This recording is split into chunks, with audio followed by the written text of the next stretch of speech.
sou o Ricardo Bezerra e bem-vindos a mais um Conexões. Eu diria que esse Conexões é o mais especial de toda a nossa história.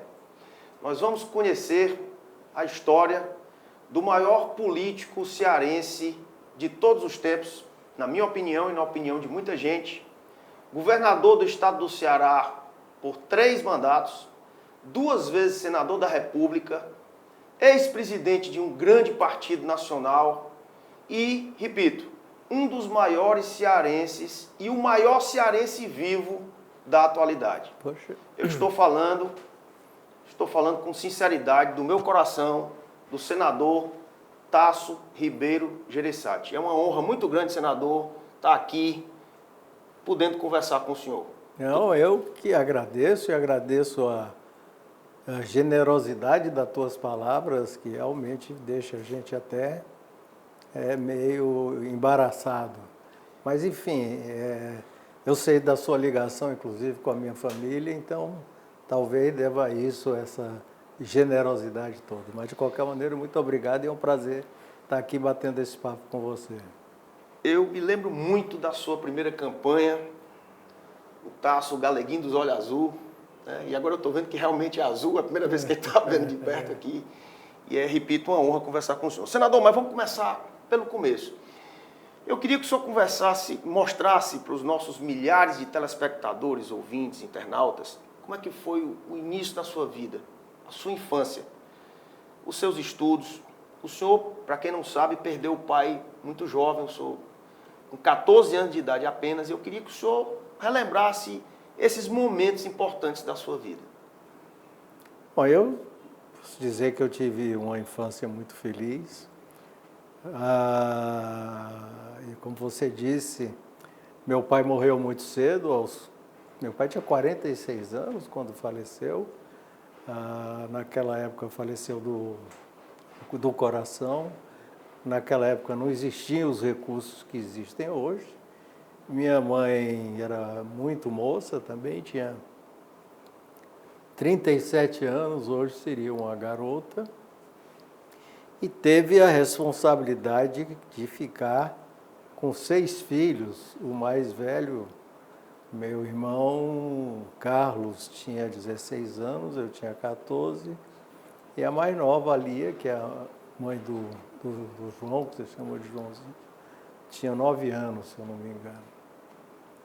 E daí as coisas mudaram um pouco, porque nós tivemos, principalmente, os mais velhos, que têm a responsabilidade de retribuir o que, principalmente, nossa mãe fez por nós, que ela abdicou de uma vida social, de uma vida mais intensa, para cuidar dos filhos, e nos preparamos para trabalhar muito cedo. Com 17 anos eu fui para São Paulo, nós morávamos nessa época no Rio, e fiz vestibular em São Paulo para a Fundação Getúlio Vargas. Eu fui junto com meu irmão Carlos e começamos a trabalhar. Entrei na faculdade e eu, no início, fazia faculdade de manhã e trabalhava à tarde, e acabei por terminar fazendo ao contrário. Trabalhava de manhã e fazia faculdade à noite, até o momento em que nós decidimos, meu irmão e eu, que um de nós tinha que voltar para o Ceará, e eu voltei para o Ceará e aqui vim trabalhar nos negócios da família. O senhor me permite fazer uma pergunta? Claro. Como era a sua relação com seu pai? É óbvio que, como que quem cuidou da família foi a sua mãe, a sua relação com a sua mãe é muito forte. Mas como era a relação, mesmo aos 14 anos, o senhor tinha uma relação legal com seu pai? Como é que era? Tinha, mas naquela época, o que nós tínhamos? Uma relação muito grande de admiração, de amor e admiração. Mas naquela época, os pais, principalmente para os filhos ainda menor e não tinham essa relação que nós temos hoje, quase de igual para igual, de bater papo, conversar. Havia uma certa distância e aquela noção de respeito e de distância. Eu nunca deixei de chamar ele de senhor, nem minha mãe de senhora. Hoje eu vejo os filhos aí chamando de você, tranquilo, que me estranha, até alguns chamam pelo primeiro nome. Mas, enfim, então eu acompanhei mais de perto o final da vida política dele e me lembro, assim, não com precisão, das suas principais iniciativas empresariais, dele falando sobre isso dentro de casa. Mas, enfim, não era uma relação de troca frequente de ideias, nem podia ser também, mas não era o que era da época, mas uma relação de muita admiração e amor. O primeiro shopping center do Ceará, o Center 1, como é que foi essa história, senador? Bom, o Center 1, como eu disse para você, eu morava em São Paulo nessa época, e um dos grandes sucessos comerciais, empresariais de São Paulo era o Shopping Center Iguatemi, era o único shopping center que existia em São Paulo, se não me engano, do Brasil, mas o único shopping center no Brasil. Brasília tinha certo, no planejamento do Niemeyer e do Lúcio Costa, tinha uma coisa da iniciativa pública dentro do planejamento, meio parecido com o shopping, mas não era propriamente um shopping. E feito pela família Matias, construtor Alfredo Matias. E eu ia muito lá. E quando tive a oportunidade de viajar para o exterior, nos Estados Unidos principalmente, eu conheci. E quando eu resolvi voltar para o Ceará, de acordo com a família, naquela época a casa que pertencia a meu sogro não, o sogro do meu irmão, que chamava Raimundo Oliveira, ele tinha falecido, e a família resolveu colocar à venda. Era uma casa bonita, na Santos, onde era o Center 1, não sei se chegou a conhecer. Sim, o quarteirão inteiro. Era o quarteirão inteiro e a casa ficava assim no centro do quarteirão, no alto, um estilo de colonial americano, uma casa muito bonita. E resolveu vender aquele terreno. E eu disse para o meu irmão, por que nós não compramos? Eu sabia que estava vendendo, o meu irmão já era casado, nós poderíamos comprar esse terreno e fazer um empreendimento imobiliário, e que eu pensava fazer um mini shopping center, porque era um shopping center baseado aqui em Fortaleza, aonde havia um hábito muito, muito forte das pessoas. Eu não sei se você chegou a pegar essa expressão, ir para a rua fazer compra. A rua era o centro. Era o centro. Vamos, o que você vai fazer hoje? Eu vou para a rua. Você vai para o cinema, eu vou para o cinema na rua, que era o São Luís. O São Luís, e tinha outro, era o Majestic, não, como era o nome do outro? Tinha o Diogo. Tinha o Diogo. Cine Diogo, e tinha outro, Jangada. E tudo era na rua. E não havia praticamente comércio de bairro. E eu, junto com outras pessoas, vamos fazer um shopping center. E ele era mini porque nós tivemos muita dificuldade na época, porque a concepção do shopping tinha que ter uma âncora, uma loja grande que atraísse o público e servisse de atrativo para que as pessoas fossem lá e comprassem nas lojas menores. Nenhuma loja grande se interessava em vir para o Ceará. Nós acabamos conseguindo, na época, era um sucesso de lançamento no Rio, em São Paulo, um grande hipermercado, que era o primeiro no Brasil, chamado Jumbo. Jumbo. Era o hipermercado Jumbo que virou um sucesso. E eu, conversando, tive contato com o dono do Jumbo naquela época, hoje um empresário bastante conhecido, Abílio Diniz, e ele disse, rapaz, o Ceará é muito longe. Aí foi o seguinte, eu lhe dou todo o know-how, me dê um percentual pequeno e que eu lhe dou o nome e lhe dou o know-how. E eu tinha 22 anos, né? Até hoje eu brinco com eles, rapaz, será? Quando eu saí de lá, é verdade, eu fiquei meio assim, porque eu pensei, esse cara é muito irresponsável, dá o nome dele e o know-how dele para de 22 anos. E assim, quando nós conseguimos o Jumbo, nós fizemos o planejamento do Center 1, que também já tinha essa concepção, porque eu tinha visto lá fora um cinema. Era um cinema, ainda não tinha esse cinema multiplex que hoje tem em todo lugar.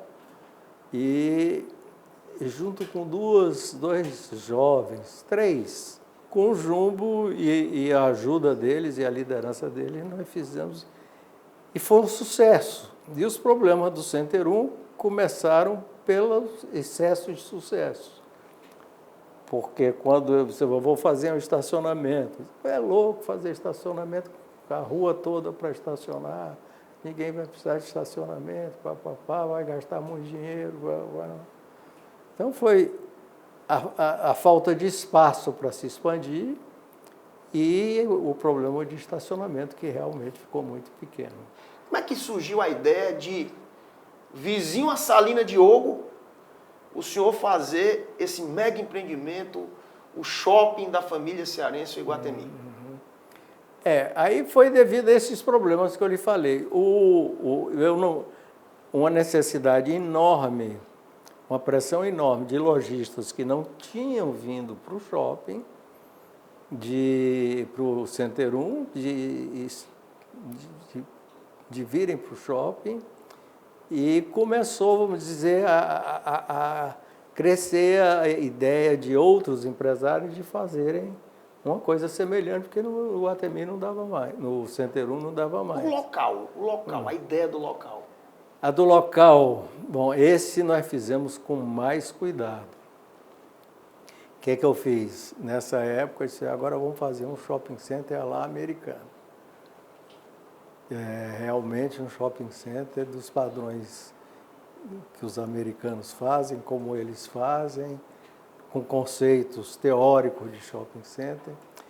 E eu contratei uma empresa americana, uma consultoria americana especializada em shopping center e que tinha uma experiência de muitos anos, desde praticamente o início da era de shopping centers americano. E primeiro eu fiz uma visita aos Estados Unidos com eles, em que percorri alguns estados americanos com eles como guias ou professores. Esse shopping center deu certo por causa disso, esse não deu certo, esse é um shopping para mais alta renda, esse é um shopping mais popular. Enfim, esse é um grande sucesso. E eu vi todo tipo de shopping lá e os contratei primeiro para isso e depois eles fizeram um estudo de mercado. Estudo de mercado, fizeram um estudo urbano de Fortaleza para onde a cidade iria crescer. E o Grupo Terra, que era do Grupo Terra, era um grupo de letra imobiliária muito grande na época. Você conheceu o Grupo Terra? Bom, a área imobiliária... Caderneta de Poupança Terra. Caderneta de Poupança Terra. Tinha comprado esse terreno aqui e estava fazendo um grande loteamento. Estava planejando fazer um grande loteamento. Mas estava começando, e o estudo deu a área por aqui. Qual era o problema? Acesso, né? Eram os acessos que eram limitados, mas o ponto central já estava identificado. Já estava identificado e fizemos o contato com o Grupo Terra e compramos o terreno já com todo o planejamento de como ele iria fazer, de uma primeira fase, de uma segunda fase, de uma terceira fase. Aí já com outra visão das lojas âncoras em relação a Fortaleza, nós trouxemos a Mesbla para a primeira loja fora de centro da Mesbla, uma loja muito grande, que era a grande loja de departamento do Brasil na época. A outra loja que estava, era uma cadeia que você conhece, ultra tradicional, mas era uma loja de tecidos que estava passando para ser loja de departamento, que era pernambucana. Casa Pernambucana. Era Casas Pernambucanas, lojas, enfim. E a partir daí, supermercado Pão de Açúcar. Os cinemas já foram mais salas. Já foram. Sendo que o Pão de Açúcar também já era hipermercado, não era o Pão de Açúcar, já não chamavam mais de supermercado de Pão de Açúcar, chamava de Extra. E aí fizemos um negócio que chamamos de primeira fase, mas já pensando em segundo, até porque nós tínhamos aprendido com o Center 1, já pensando em sua expansão. Foi um sucesso maior ainda, né, senador? Engasgou os 2 primeiros anos, foi devagar, por causa do problema de acesso. Aqui era uma rua bem estreitinha, que descia. Aqui o que o senador está falando é a Avenida Engenheiro Santana Júnior, né? É Santana Júnior. Quando chegava aqui no Rio Cocó, ele tinha uma pontezinha pequena que quando chovia ela inundava. E então nós conseguimos na prefeitura fazer dobrar essa avenida, depois do lado de lá, e aí a coisa realmente fluiu.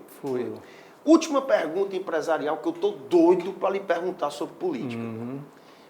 Para quem não sabe, hoje é nós estamos gravando esse programa no dia 9 de janeiro de 2023. E todo mundo sabe o que aconteceu ontem e a gente vai comentar isso aqui. Não posso me furtar de comentar isso com o nosso senador. Mas a Coca-Cola, nunca vou me esquecer, eu estava na Praia do Futuro, menino velho, quando começa a vir uma ruma de caminhão da Coca-Cola, passando ali, um verdadeiro, sabe, comboio de caminhões da Coca-Cola, eu achando aquilo maravilhoso, Coca-Cola.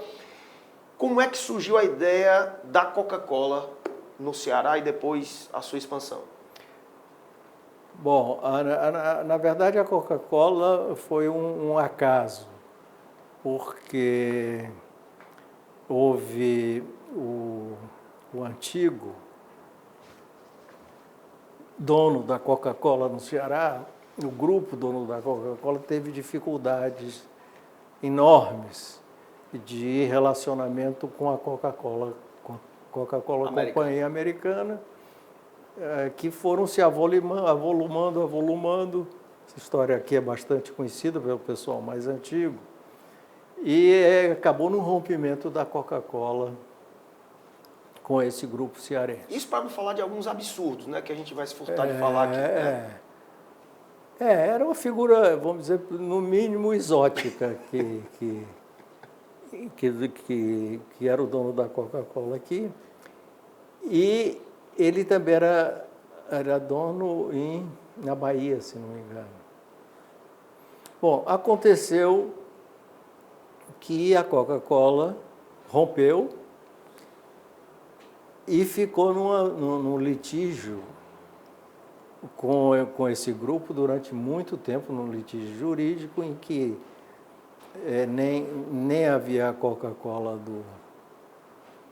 do grupo local, porque ele tentou imitar a Coca-Cola com concentrado e tal, e a Coca-Cola também não podia abrir. E me procuraram, na época talvez, enfim, eu era muito jovem e queriam talvez um empresário que tivesse energia para entrar no meio de uma confusão daquela, que era uma confusão grande por causa do litígio jurídico. E eu topei a briga. Toprei a briga e nós, enfim, foi difícil a briga, difícil o início, porque nesse meio tempo a nossa concorrente ganhou muito espaço, que era a Pepsi Cola. Ganhou muito espaço, entrou muito no mercado, nós ficamos fora do mercado muito tempo, então para retomar esse mercado foi uma luta muito grande.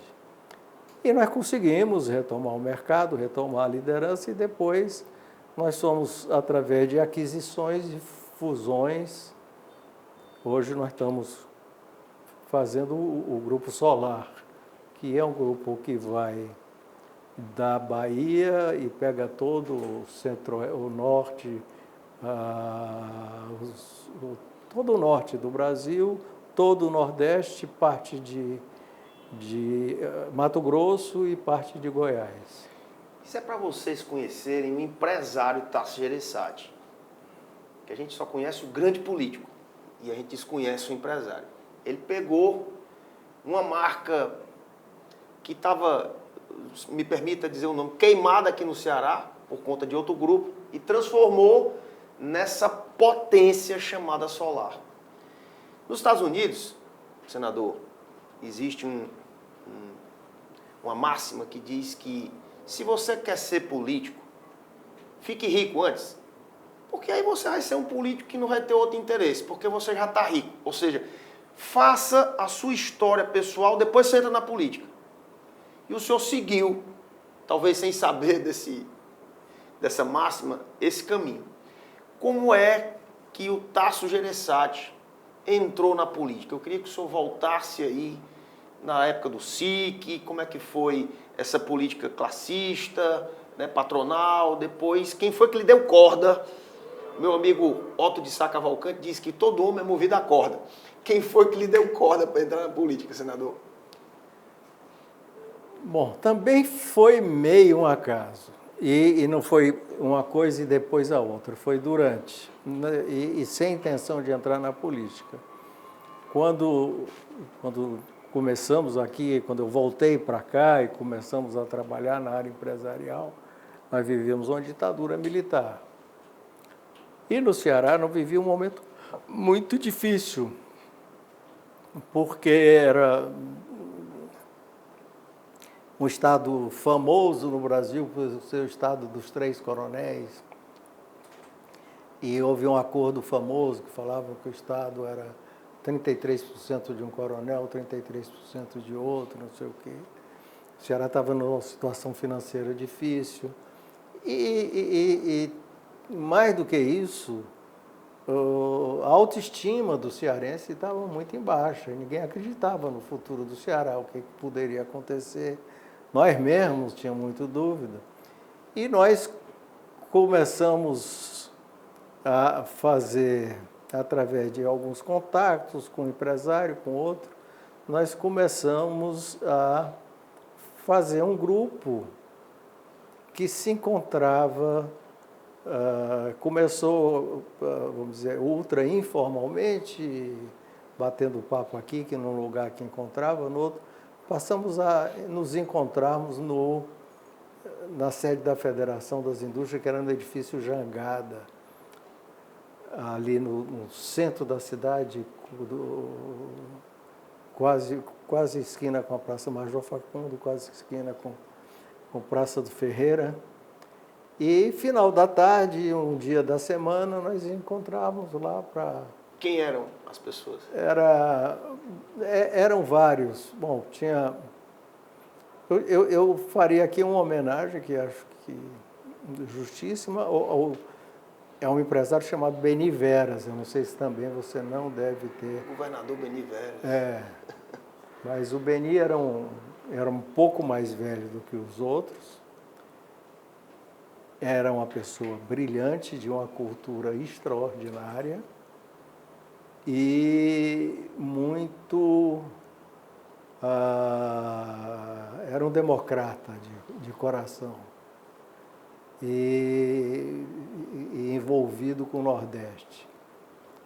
E a grande discussão nossa era justamente o futuro do Nordeste. Essa discussão evoluiu para um pensamento que, sem democracia, o Nordeste não tinha espaço e nós não cresceríamos, não teríamos condições de sair daquelas condições que nós vivíamos sem que houvesse uma abertura democrática. Então, isso naturalmente levou a umas discussões mais políticas. Na época da ditadura militar, e nós, dentro dessa discussão da democracia, começamos a promover debates. Esse grupo, que o presidente da federação era o José Flávio Costa Lima, que viu que esse grupo batia papo ali, disse: vocês não querem assumir o SIC, que é a entidade mais antiga industrial do Ceará, é o SIC, não a Federação das Indústrias. A federação é depois que foram formadas as federações, as confederações oficiais. Aqui quem fundou o SIC foi o Valdir Diogo, o pai, o patriarca. Não, com certeza o pai. O Valdir já estava... Valdirzinho já é mais o pai. Talvez o pai ou o avô, não sei. Acho que tem mais de 100 anos o SIC.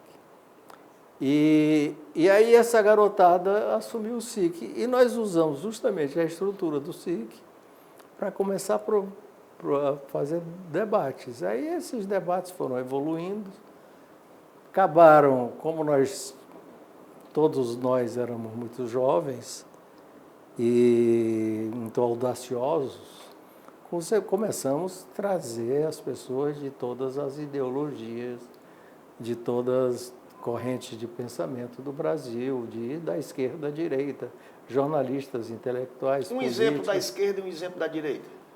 Não, o exemplo da esquerda acho que foi o próprio Lula e o Brizola. O Lula não era tão perigoso, entre aspas, do que o Brizola. O Brizola era, naquela época, o grande receio Então, ele, assim que chegou no Brasil, na anistia, nós chamamos ele para vir aqui. E ele veio aqui em Fortaleza falar no SIC. O Lula também, o senhor chamou? O Lula também. Os grandes intelectuais da época, líderes.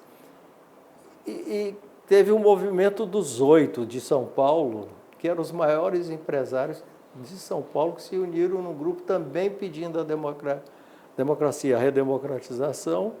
E nós convidamos um a um que eles viessem aqui, e nós acabamos nos coligando, porque eles acharam extraordinário que no Ceará, lugar que a indústria ainda era nascente, não tinha essa expressão toda, um grupo de industriais, empresários, tivessem aquela visão que eles estavam dando, já que eles eram praticamente os maiores e mais importantes empresários do Brasil.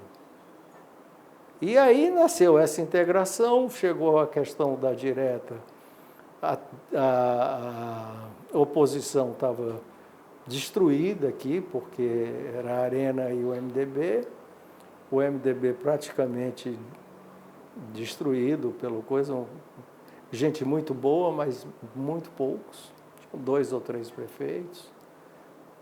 O Mauro Benevides, que tinha sido senador, eleito numa onda de oposição, que praticamente todos os senadores foram eleitos da oposição, mas não tinha uma estrutura, não tinha nada, os empresários não apoiavam o MDB, todos eram mais ligados à Arena, com medo da repressão, e nós resolvemos apoiar primeiro as diretas já.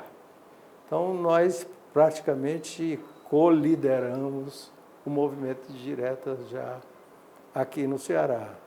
E aí fizemos um contato muito perto com os políticos, não só daqui, como fora daqui, de oposição. E, quando não deu certo as diretas, apoiamos a candidatura do Tancredo, que também não tinha uma base aqui, e nós fizemos o movimento Tancredo Neves aqui. O senhor chegou a ser filiado ao PP do Tancredo, não? Não, mas naquela época, eu acho que o Tancredo já era PMDB, não era mais PP. Era na época da candidatura dele. Acho que depois, senador. Acho que era PMDB no começo. Eu acho. Eu acho que O senhor está vendo que eu estou lhe testando, né? Claro. Mas minha memória não está boa mesmo. Está assim, excelente, está melhor do que isso, né? impossível. E aí, bom, nós tivemos um contato com o grupo que fazia a candidatura do... E coincidiu também que naquela época, o nosso governador de então era o Gonzaga Mota, nosso amigo, que nós tínhamos mais ou menos da mesma geração, ele um pouco mais velho. E o Gonzaga tinha sido eleito num acordo entre o Adalto Bezerra, o Virgílio Távora e o César Carlos, que eram chamados os três coronéis. O porquê desse acordo? Porque os três estavam, cada um reclamando para si o governo do Estado que era apontado pelo governo central, pela ditadura. Como eles não chegaram a um acordo, eles escolheram um terceiro, que era o Gonzaga Mota, um técnico, e dividiram, aí veio a história do 33, e dividiram que o Gonzaga teria que dar 33% da secretaria, dos cargos, para cada um dos três. Embora ele fosse ligado mais ao senador Virgílio Távora, né? Embora ele tivesse uma ligação maior com o Virgílio, com certeza.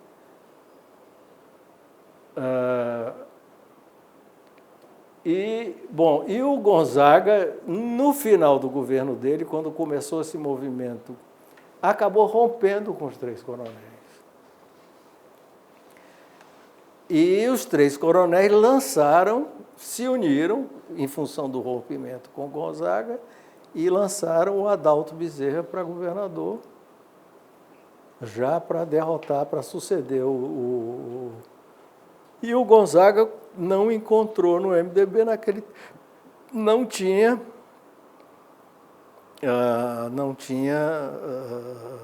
estrutura, como eu disse.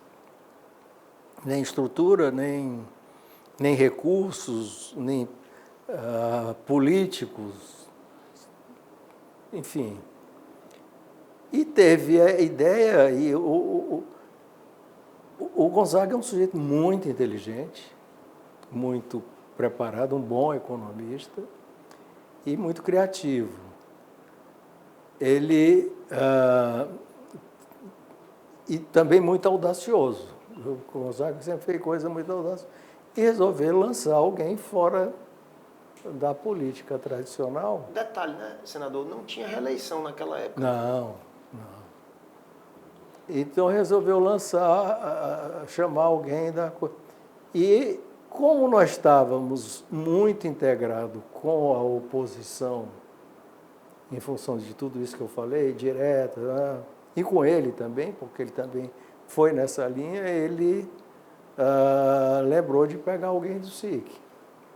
E, por algumas razões, ele pensou no meu nome e me chamou. Me permita fazer uma pausa, até para a gente beber uma águazinha. A conversa é tão boa que ela vai fluindo e o tempo vai passando e a gente não vai percebendo. Vamos fazer uma pausa e a gente volta já já com esse bate-papo que foi o melhor, está sendo e vai ser por muito tempo o melhor Conexões da história. A gente volta já já.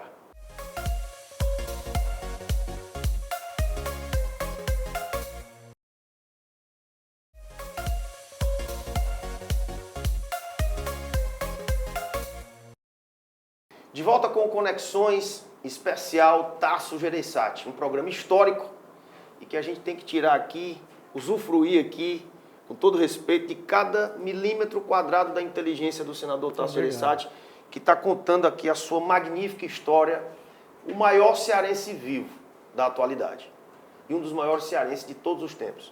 Estou dizendo isso não é porque eu estou na frente dele, não, é porque eu sempre digo isso. Muito obrigado. E eu vou falar de coisas aqui que o senhor fica à vontade, senador. A gente fez aqui um filtro, mas eu, na hora do vamos ver aqui, vai vindo, vai fluindo e o senhor fica à vontade de responder ou não. O senhor participou de uma campanha muito difícil, a sua primeira campanha política ao governo do Estado, contra os coronéis, né, os conhecidos coronéis, e venceu. Mas o senhor pensava que não ia vencer. Como é que foi essa luta? Diga em rápidas palavras. Bom, na verdade, quando nós fazíamos qualquer... Acabei aceitando por várias razões. Eu nunca tinha feito um discurso na minha vida, nunca tinha subido no palanque e nunca tinha pensado em entrar na política, apesar do meu pai ter sido político. E nós tivemos uma reunião no SIC, em que eu disse para o Beni que se alguém de nós tinha que ser candidato a governador era ele, porque, como eu disse, ele era como se fosse um guru. E desse grupo fazia o Amarílio Macedo, o Sérgio Machado, o Assis Machado, o Byron, eu tenho medo de esquecer, Lauro Fiuza, enfim, desse grupo resolveu, disse, vamos para marcar uma posição, vamos mostrar para o cearense que política daqui não só são esses três dividindo o cargo, não é dividindo o cargo, vamos levar a proposta, e eu topei. A campanha, na verdade, eu diria que foi muito difícil no início e depois foi uma das campanhas que eu fiz, talvez das mais fáceis, porque houve uma adesão da população. Eu não sei por que isso, um dia alguém vai ter que estudar, mas houve uma adesão da população. Mesmo do interior, porque naquela época tinha um cabresto, aquele negócio. Não, no interior não tinha prefeito, não tinha liderança, um município que eu nunca tinha ido, município que eu não tinha, que nós chegávamos e não tinha quem nos recebesse. E nós saíamos ali, subia em cima de um palanque que a gente montava, e teve vários fatos interessantes, mas enfim, em determinado momento, essa coisa de psicologia de massa, houve uma adesão da população. E Tasso Gereissati estava eleito governador do Ceará. E depois de um tempo de campanha, a campanha foi muito longa, naquele tempo a campanha era muito longa, era o princípio da televisão também, não sei se era o princípio, já tinha televisão mais liberado, porque antes tinha um negócio de um retrato e dizia fulano de tal, mas essa é o que tinha mais... Foi mais profissional, vamos Foi dizer mais assim. profissional. Né? Tinha... Nós tivemos um certo profissionalismo que os outros não tinham. Nós contratamos uma empresa de marketing, contratamos o Ibope. Fizeram o que os empresários fazem nas suas empresas, né? E que pouca gente fazia na política, hoje todo político faz, mas empresa de pesquisa, etc., e de repente, quando vimos, estávamos na frente. E aí realmente ficou difícil segurar. Houve veja você como é a vida, houve um determinado momento que parou de crescer porque no interior, principalmente na região do Cariri, tinha a lenda de que o padre Cícero dizia que para os fiéis prestarem atenção que ia aparecer um anjo de olho azul, que era o diabo, que era o comunismo, que ia chegar, mas vinha disfarçado de... Isso foi a única coisa que pegou. Chegou a afetar, realmente? Chegou a afetar, não de cair, mas de parar o crescimento. Havia muita, hoje menos, ainda existe no interior, mas aquele misticismo do negócio do diabo, do padre Cícero e tal. E quem me ajudou muito foi porque a visão que o comunismo era contra a religião, contra os católicos. E quem me ajudou muito a desfazer isso foi o Dom Aloísio, que permitiu que ele não chegou a dar declaração, mas permitiu aparecer na televisão me dando a comunhão. E aí... Amenizou um pouco esse... Aí mudou, né? Totalmente. Amenizou não, mudou totalmente. E Dom Aloísio, eu acho que você chegou a conviver com Dom Aloísio. Sim, Dom Aloísio. Dom Aloísio era Beijei a mão de Dom Aloísio. Era quase que uma lenda, que ele não era Infelizmente, depois ainda não tivemos nenhum arcebispo que tivesse o carisma dele. Como é que foi assumir o governo do Estado? Como é que foi a sua primeira gestão? Um impacto de um empresário governador do Estado. O que é que o senhor tomou de decisão para mudar essa face do Ceará definitivamente? Bom, primeiro foi a escolha do secretariado, com a participação muito ampla da sociedade cearense, em que nós ouvíamos grupos ligados à educação para escolher o secretário de Educação, a saúde, para escolher o da saúde, etc. E essa escolha foi muito na procura dos melhores, boa parte deles técnicos, e alguns políticos também que tivessem uma vocação para aquela área. Por exemplo, nós colocamos um grande político, antigo político da oposição aqui, que era do nosso lado, que era o Barros Pinho. Chegou o Barros Pinho na cultura. Era poeta, etc. Me lembro como se fosse hoje, senador. Tudo que o senhor está falando aí, eu me lembro milimetricamente. Eu sou seu fã, rapaz. Sou seu fã. Mas a idade é que é pouca, a diferença é que é grande. E fizemos como exemplo. Bom... Lima Matos. Lima Matos, que eu conheci ali. Era do Banco do Nordeste, se não me engano. Ele era do Banco do Nordeste. Mas Lima Matos não era político, era um técnico da fazenda. Bom, foi feito o secretariado e aí começou já com problemas, segundo escalão, que era presidência de Coelce, presidência de Cagesse, enfim, todos o segundo escalão, que era muito grande, em que eu recebi, na época, uma comissão de deputados estaduais, e essa comissão de deputados estaduais trazia a lista dos nomes que eu deveria nomear. Daí teve o primeiro conflito, né? Nós demos uma certa independência aos secretários, e esses secretários fizeram uma opção técnica dentro das suas secretarias, dentro de um organograma que nós tínhamos. Mas não tínhamos o maior problema, era o atraso do funcionalismo. E algumas categorias, como os professores, já estavam atrasados, acho que quase um ano, mais de 6 meses. Eu me lembro da Gonzagueta, se lembra? Das Gonzaguetas. Esse atraso fazia que os funcionários públicos, para poderem sobreviver, eles recebiam um papel chamado de Gonzagueta, que você usava nas lojas e as lojas podiam depois receber do Estado. Então, nós resolvemos fazer um recenseamento dos funcionários do Estado. Qual é o verdadeiro quadro de funcionários? Eles tinham uns fantasmazinhos, né?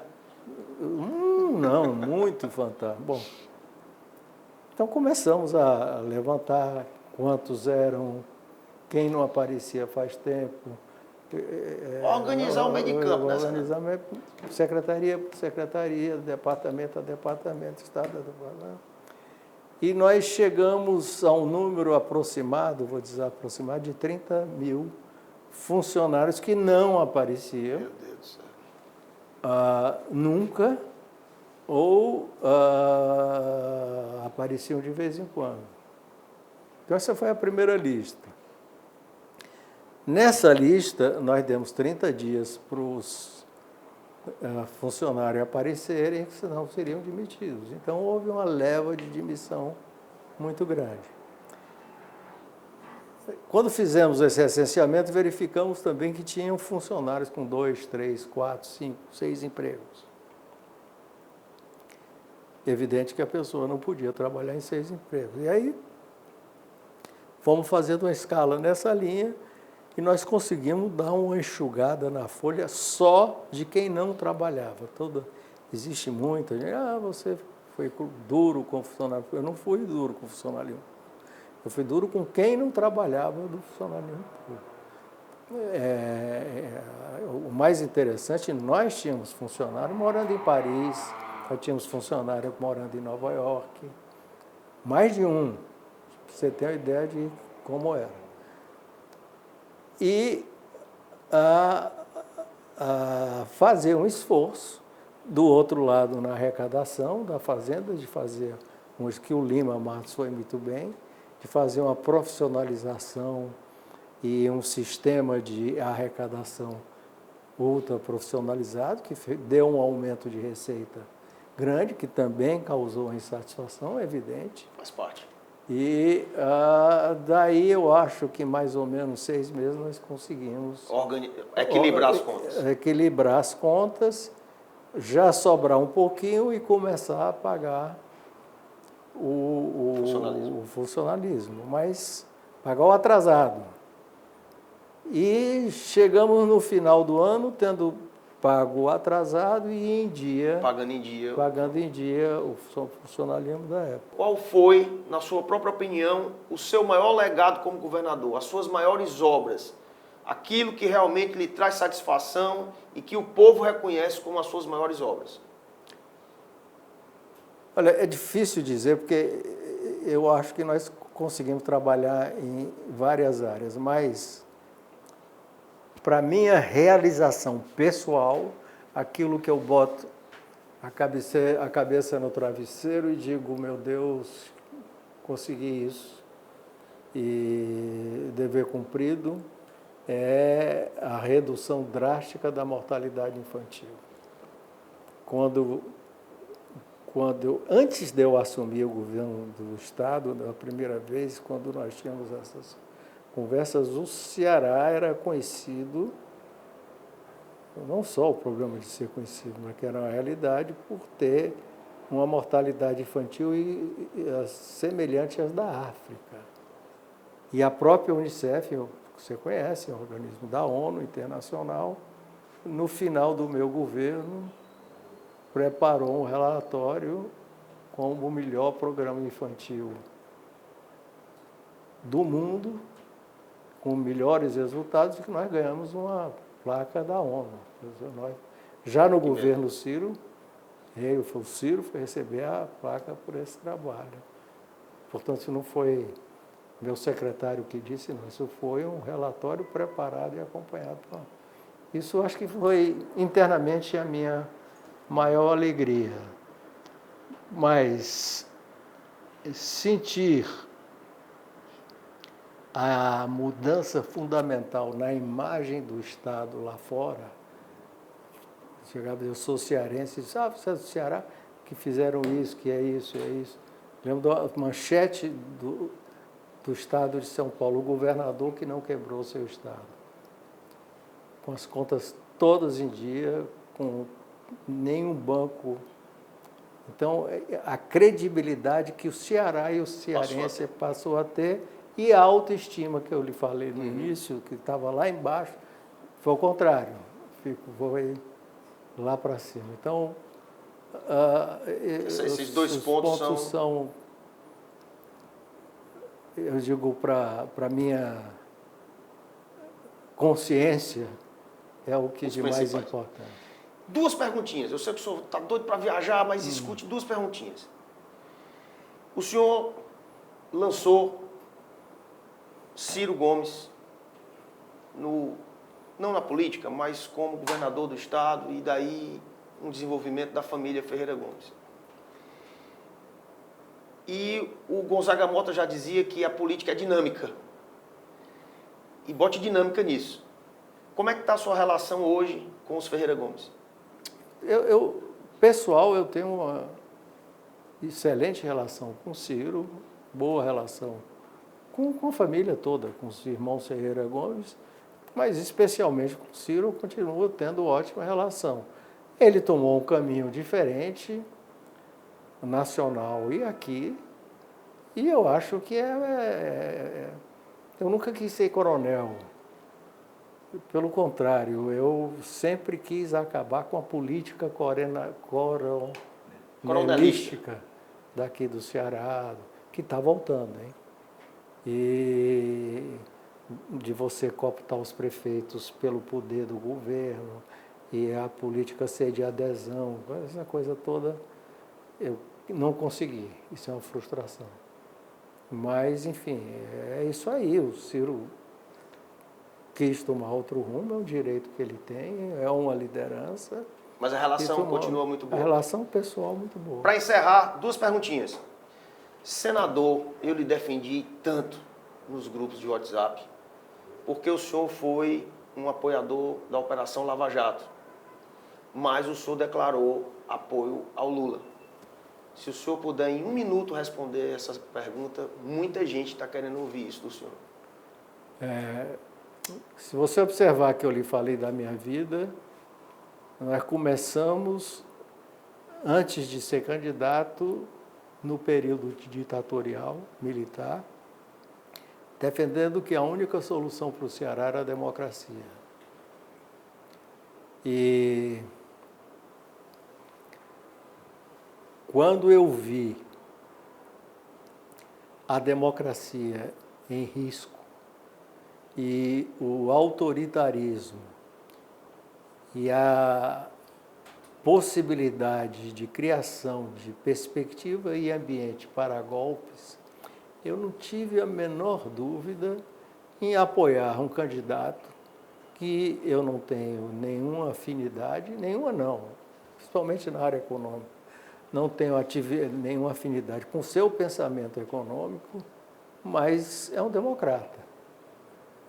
E qualquer coisa que ameaçasse a democracia, nós não apoiaríamos nunca. E eu já sabia disso. Eu disse isso aqui já na campanha em 18, quando alguns grupos ligados a nós aqui, nós pagamos caro por isso, disseram para nós apoiarmos o Bolsonaro, e que eu disse, eu não apoio. Desde que eu vi, e eu, como disse, minha juventude foi no período militar, que o Bolsonaro, primeira vez que eu digo nesse cara, de jeito nenhum, foi quando ele fez uma exaltação no plenário da Câmara ao coronel Ustra, que esse não era um homem só ideológico, de direita, extrema-direita, era um símbolo do mal, da pessoa perversa, que torturava por prazer. E esse sentimento eu percebi no Bolsonaro e no seu grupo. Então eu não tive a menor dúvida e torço. Não estou no governo, falei que não queria cargo no governo, meu partido, então provavelmente vou fazer, não vou estar na política, mas algumas críticas ao governo nós vamos fazer, porque provavelmente nós não vamos concordar. Hoje é dia 9 de janeiro de 2023. Ontem, os 3 símbolos dos 3 poderes da República foram massacrados por vândalos, para não dizer terroristas. Qual é a sua visão sobre esse fato e o que é que isso mudou doravante no Brasil? Isso estava decantado pelo Bolsonaro. Desde que ele falou em Ustra para cá... Não podia dar em outra coisa. Não podia dar em outra coisa. Não foi uma tentativa golpista. A República Brasileira foi atacada. Não foi as instalações físicas, quebrar a cadeira de um de outro. Foi as instituições democráticas do Brasil que foram derrotadas e comprovando tudo aquilo que, infelizmente, que eu tinha medo no Bolsonaro e percebia que é o que ele queria. Ontem, uma pessoa, minha amiga, que discutiu muito comigo esse ponto, me ligou e disse, você tinha razão. Só isso. Só isso. Senador, seu recado final para a humanidade. O senhor acredita no Brasil, na democracia brasileira? O Brasil tem futuro? Vai ser primeiro mundo algum dia? O Brasil melhorou muito. Eu acho que há um retrocesso depois desse caso na política. Mas na economia, no social, na educação, na própria saúde, com retrocessos, melhorou muito e vai melhorar muito mais. Não vamos ter percalços. Tenho preocupação grande com o programa econômico do Lula, do jeito que ele está começando. Acho que está com alguns equívocos, mas a longo prazo a curva tem a tendência crescente. Será que algum dia eu vou votar no Tasso Gereissati para presidente? Para presidente? É mais provável se você se filiar em Pacuti para prefeito de Pacuti.